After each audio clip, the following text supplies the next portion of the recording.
الشيطان الرجيم بسم الله الرحمن الرحيم ما أغنى عنه ماله وما كسب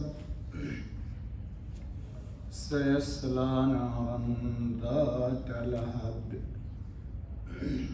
وامرأته حمالة الحطب في جيدها حبل من مسد صدق اللہ العظیم۔ دوستو، یہ سورہ لہب کی آیت 2، 3، 4، 5 پڑھی گئی۔ واقعہ کی تفصیل آپ کے سامنے 2 روز سے آئی ہے۔ آج جو آیت آ رہی ہے اس میں کل کا وہ واقعہ یاد رکھیے کہ ابو لہب کو جب آخرت کے عذاب سے ڈرایا گیا تو اس نے کہا کہ کوئی غم کی بات نہیں ہے، مال بھی میرے پاس ہے اور اولاد بھی ہے، میں ان کو دے کر کے میں اپنی جان کو عذاب سے چھڑا لوں گا۔ یہ اول درجے کی حماقت اور بیوقوفی ہے کہ انسان کو جب وقت پڑتا ہے تو نہ مال کام آتا ہے اور نہ اولاد کام آتی ہے، اور ہر زمانے میں ہر وقت اولاد اور مال کبھی وبال جان بھی بن جاتے ہیں۔ جی، دنیا میں بے شمار واقعات ایسے ہیں کہ فقیر غریب دن بھر مانگتا ہے اور بنداس سوتا ہے فٹ پاتھ پر، اور پیسے والے ایئر کنڈیشن کے مکان میں نرم اور سبک گدوں پر بھی ان کو بغیر ویلیم 5 کھائے نیند نہیں آتی۔ پوچھو تو اس فقیر سے، وہ سو رہا ہے اور یہ امیر پوری رات کروٹیں بدل رہا ہے۔ جی، تو مال کام نہیں آتا۔ ہاں، ہمارے حضرت صلی اللہ علیہ وسلم نے فرمایا کہ ایمان ہے اور ایمان کے ساتھ ساتھ مال کو اپنی آخرت کو سنوارنے کے لیے استعمال کرتا ہے تو یہ مال نفع بخش ہے۔ ہمارے حضرت نے فرمایا صلی اللہ علیہ وسلم کہ نعم المال، بہترین مال کس کے لیے؟ للعبد الصالح، نیک بندے کے لیے۔ پھر ہمارے حضرت خاتم النبیین رحمۃ اللہ علیہ صلی اللہ علیہ وسلم نے فرمایا کہ مال تو بہت بڑی چیز ہے اللہ کے راستے میں دینا۔ جی، اتقوا النار ولو بشق تمرہ، دوزخ کی آگ سے اپنے آپ کو بچو گرچہ کھجور کا ایک ٹکڑا ہی کیوں نہیں اللہ کے نام پہ دے، تھوڑا سا ٹکڑا۔ میں کتنے قصے آپ کو سنا چکا ہوں۔ خیر چلیے، ما اغنا عنہ مالہ وما کسب، کام نہ آیا اس کو مال اس کا اور نہ جو اس نے کمایا۔ جی، ابو لہب کو کوئی بھی چیز کام نہیں آیا۔ مال اور اولاد ہلاکت سے نہ بچا سکے، یعنی مال، اولاد، عزت و جاہت، کوئی چیز اس کو ہلاکت سے نہ بچا سکی۔ کیوں؟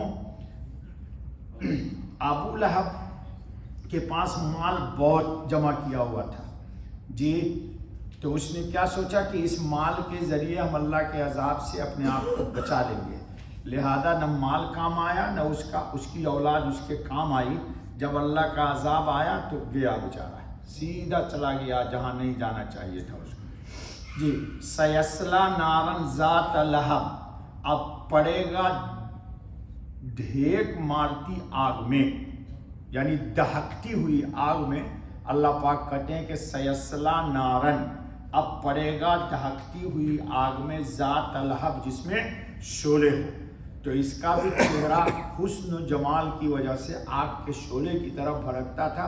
اللہ نے مناسبت سے کہا کہ یہ وہاں اسی طرح دوزخ میں بھڑکے گا۔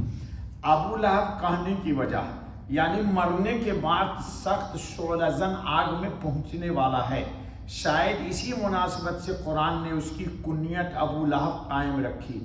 دنیا تو اس کو ابو لہب اس لیے کہتی تھی کہ اس کے رخسار آگ کے شعلے کی طرح چمکتے تھے، مگر قرآن نے بتا دیا کہ وہ اپنے آخری انجام کے اعتبار سے بھی ابو لہب کہلانے کا مستحق ہے، یعنی اس میں آگ کے شعلے بھڑک رہے۔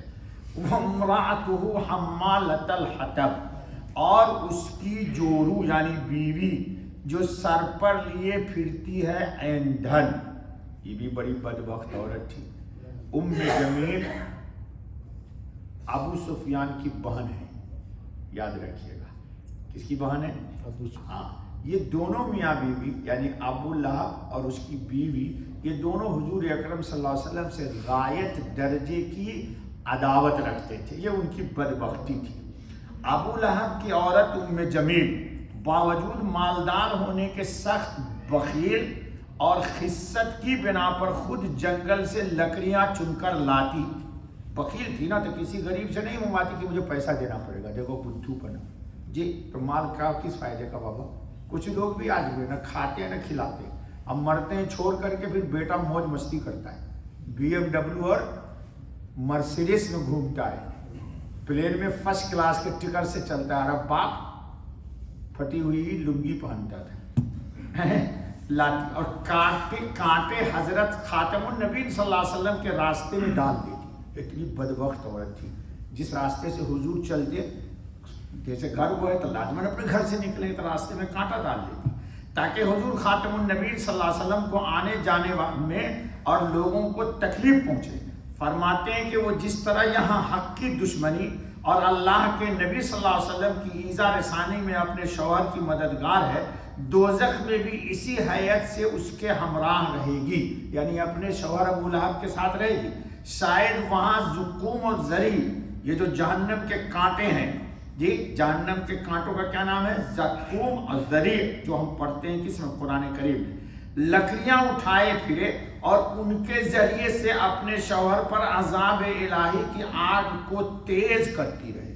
وہاں بھی ایک ہاتھ زری اور زقوم لائے گی ڈھوڈو کے گردن میں، اور دوزخ میں ڈالے گی جہاں اس کا شوہر ابو لہب رہے گا، تاکہ یہاں وہ دشمنی کرنے میں شوہر کا ساتھ دیتی تھی تو وہاں بھی عذاب میں ساتھ رہے گی۔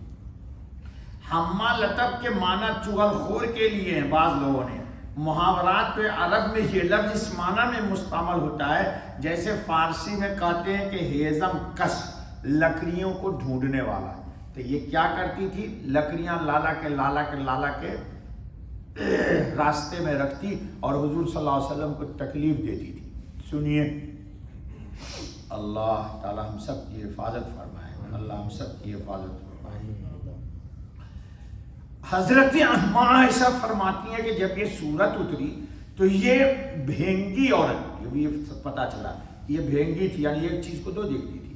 ام جمیل بنت حرب اپنے ہاتھ میں نوکدار پتھر لیے ہوئے یوں کہتی ہوئی حضور صلی اللہ علیہ وسلم کے پاس آئی۔ حضور صلی اللہ علیہ وسلم کا نام کیا ہے؟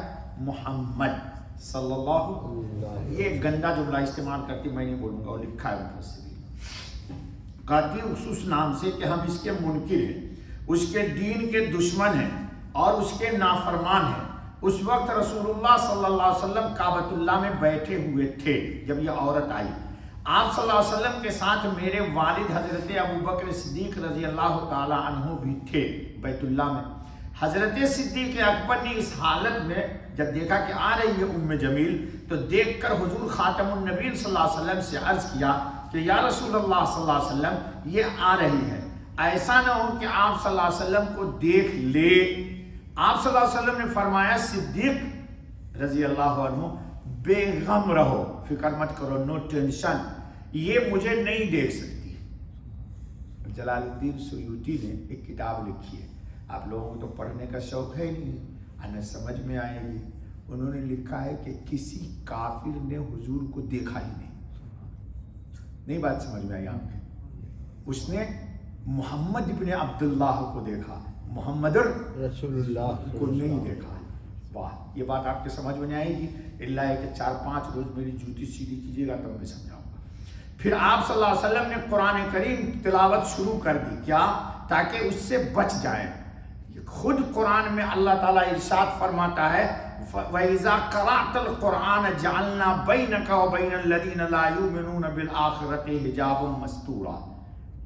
سنو، یعنی جب تو قرآن پڑھتا ہے تو ہم تیرے اور ایمان لانے والوں کے درمیان پوشیدہ پردہ ڈال دیتے ہیں۔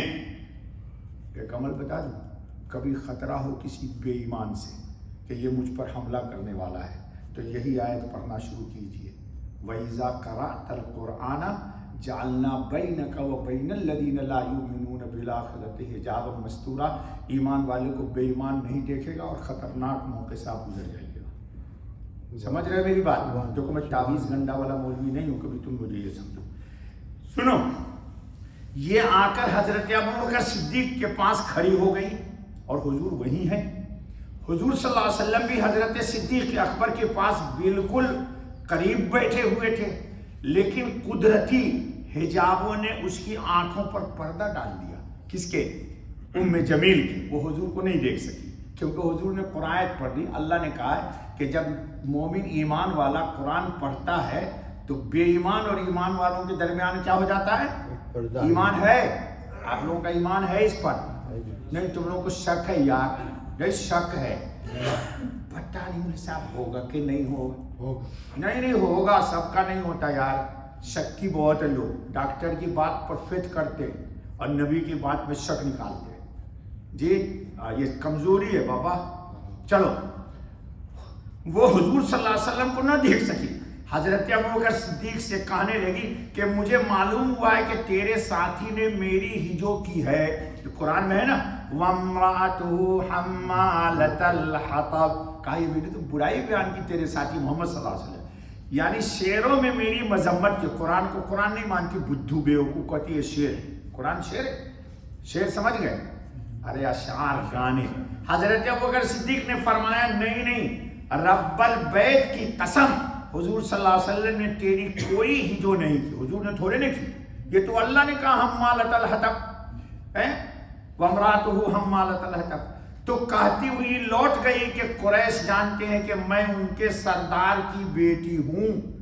کس کی؟ ابو سفیان کے والد کو کہنے لگی کہ میں اس کی بیٹی ہوں۔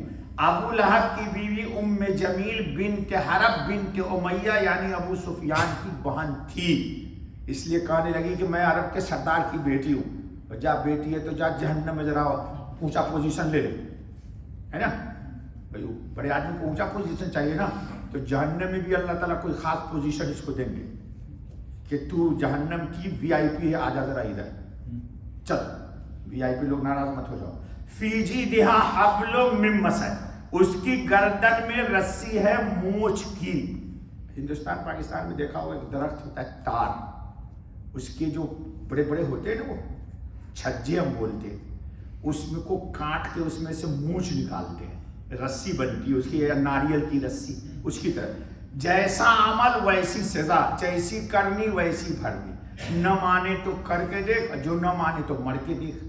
یعنی بہت مضبوط بٹی ہوئی چبھنے والی، اس سے مراد اکثر مفسرین کے نزدیک دوزخ کے طوق و سلاسل ہے، اکثر مفسرین کہتے ہیں یہ جہنم کے طوق و سلاسل ہے۔ یہ تشبیہ حمالۃ الحطب کی مناسبت سے دی گئی کیونکہ لکڑیوں کا بوجھ اٹھانے میں رسی کی ضرورت پڑتی ہے۔ لکھتے ہیں کہ اس عورت کے گلے میں ایک ہار بہت قیمتی تھا، کہا کرتی تھی کہ لات عزا کی قسم، استغفر اللہ منت باللہ، اس کو محمد صلی اللہ علیہ وسلم کی عداوت پر خرچ کر ڈالوں گی۔ کہا یہ پورا قیمتی ہار بیچ کے محمد کے مخالفت میں خرچ کروں گی۔ جی ضرور تھا کہ دوزخ میں بھی اس کی گردن ہار سے خالی نہ رہے۔ اللہ کہتے ہیں یہاں یہ ہار حضور کے مخالفت میں، تو وہاں بھی ہار اللہ پہنائیں گے۔ اور عجیب بات یہ ہے کہ اس بدبخت کی موت بھی اسی طرح واقع ہوئی کہ لکڑیوں کے گٹھے کی رسی گلے میں آ پڑی، جس سے گلا گھٹ کر دم نکل گیا۔ جی وہ رسی لا رہی تھی نا حضور کے لیے، تو بس گردن میں مونچھ کی رسی پھنس گئی اور پہنچ گئی بغیر ٹکٹ لیے ہوئے، ریزرویشن لیے بک کیے ہوئے، جی اوکے بھی نہیں کرایا، چلی گئی۔ جی ابن عباس فرماتے ہیں کہ حبل من مسد سے مراد لوہے کے تاروں سے بٹا ہوا رسہ ہے، اور یہ اس کا حال جہنم میں ہوگا کہ آہنی تاروں سے مضبوط بٹا ہوا طوق اس کے گلے میں ہوگا۔ اللہ اکبر، اللہ اکبر، یہی معنی ہے من مسد ای من حدید، اللہ تعالیٰ لوہے کی رسی اس کے گردن میں ڈال دے۔ اشہد ان لا الہ الا اللہ و اشہد ان محمدا عبدہ و رسولہ۔ بس سورت دوست کی سورت ختم ہوئی، اب 3 سورت رہ گئی، اللہ آپ کو زندہ رکھے گا تو بھی مکمل ہو جائے گا۔